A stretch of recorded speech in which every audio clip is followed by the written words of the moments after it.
كلنا بنجري مش كده؟ بنجري بسرعة قوي لدرجة إننا ساعات بننسى نبص حوالينا أو حتى نبص جوانا. النهاردة هنتكلم عن السباق ده، السباق اللي كلنا مشتركين فيه من غير ما نحس، السباق الوهمي. بس خلينا نقف لحظة كده.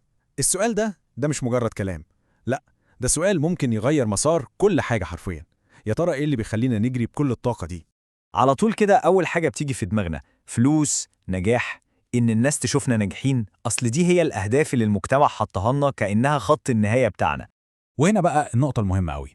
الغريب في الموضوع إن أغلب الناس بتجري بأقصى سرعة، بس لو جيت وقفت أي حد فيهم وسألته أنت بتعمل كل ده ليه؟ في الغالب هتلاقيه سكت. مش عشان هو مش فاهم، لا، بس يمكن عشان عمره ما وقف وسأل نفسه السؤال ده بجد. طيب ليه بقى بنجري؟ أول سبب محتاجين نتكلم عنه هو الهروب من الفراغ. إزاي يعني؟ ليه بنفضل نجري حتى لو مش عارفين رايحين فين بالظبط؟ الإجابة ممكن تكون صدمة شوية. في فكرة كده بتقول إن عقلنا البشري بيحب الحركة أكتر ما بيحب التفكير. يعني إيه؟ يعني إن الواحد يفضل مشغول وبيتحرك أسهل بكتير من إنه يقف ويفكر في سؤال كبير، سؤال وجودي ممكن يهز كل حاجة جواه. الحركة بتشتت انتباهنا، وده أسهل من المواجهة اللي بتحصل جوانا. وهو ده بالظبط الخوف الحقيقي اللي بيخلينا مكملين جري.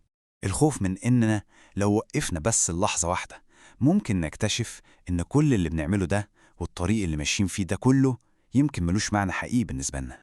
وده بيوصلنا لنقطة مهمة قوي، إن الجري نفسه تحول بقى هو الهدف.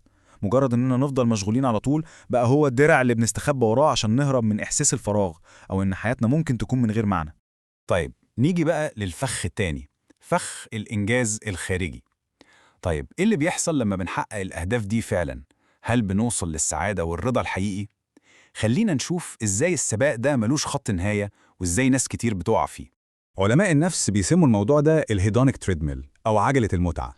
الفكرة ببساطة إنها دايرة مقفولة، بنحقق هدف وبنحس بسعادة مؤقتة، بعدين بنتعود بسرعة على الإنجاز ده ومستوى السعادة بيرجع زي ما كان، والخطوة اللي بعدها نبدأ نجري ورا هدف أكبر ونفضل نلف في نفس الدايرة من غير نهاية. والدايرة دي مرهقة جدا وملهاش نهاية. النهاردة وظيفة جديدة، بكرة ترقية، بعده فلوس أكتر، بعدين عربية جديدة، ونفضل نلف. وفي الآخر النتيجة واحدة، نفس الإحساس بالفراغ. ليه؟ عشان الهدف كان دايما جاي من بره مش من جوانا إحنا. وهنا بقى المأساة الحقيقية. الوجع الحقيقي مش إن الواحد يفشل، لا، الوجع الأكبر إن الواحد ينجح في حاجة مش بتخليه مبسوط بجد. تخيل توصل لخط النهاية وتكتشف إنك كنت بتجري في السباق الغلط أصلاً، سباق رسمهولك المجتمع أو الأهل، مش السباق اللي أنت اخترته لنفسك. دلوقتي وصلنا لأهم جزء، سؤال واحد بس لو جاوبنا عليه بصدق هيكشف كل حاجة. ده هو الاختبار الحقيقي اللي بيبين دوافعنا. محتاجين نقف لحظة ونسأل نفسنا بجد. تخيل كده إن كل الناس اختفت فجأة، مفيش جمهور بيتفرج عليك، مفيش حد هيعجب بيك، مفيش مقارنات، مفيش حد هيحكم عليك. هل كنت هتفضل تجري ورا نفس الحاجة اللي بتجري وراها دلوقتي؟ الإجابة هنا قاطعة. لو كانت الإجابة لا، لو حسيت إنك مش هتعمل ده من غير جمهور، يبقى ده مش حلمك أنت، دي مش رحلتك الحقيقية. طيب يبقى إيه الحل؟ الحل بيبدأ بخطوة ممكن تبان غريبة جدا في الأول، إننا نقف، إننا نبطل جري. خلينا نشوف إيه الفرق بين إن الواحد يكون بيجري وخلاص وبين إنه يكون في رحلة حقيقية. بص الفرق واضح إزاي. الجري دايما وراه استعجال وخوف، خوف من إننا نتأخر مقارنة بالناس اللي حوالينا وضغط مستمر. لكن الرحلة الحقيقية دي حاجة تانية خالص، أساسها الوعي والمعنى والصبر والاختيار. يعني نقدر نقول إن الجري ده رد فعل، لكن الرحلة هي قرار واعي. عشان كده لازم نعيد تعريف فكرة الوقوف دي.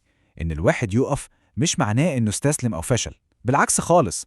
أحياناً قرار التوقف ده بيكون أكبر دليل على القوة والوعي، إن الواحد يقف عشان يفهم وعشان يختار طريقه بجد.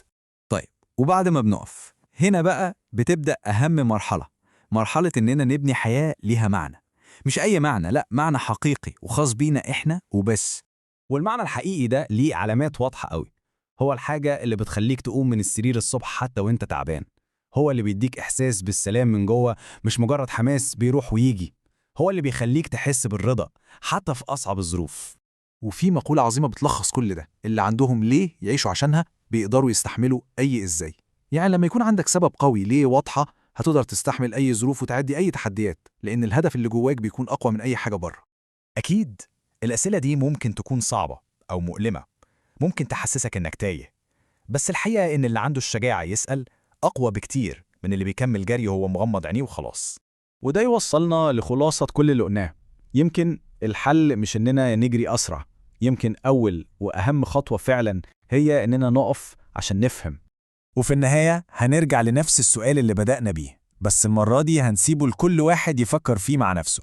اسأل نفسك النهاردة بصدق ومن غير هروب، أنا بجري ورا إيه بجد؟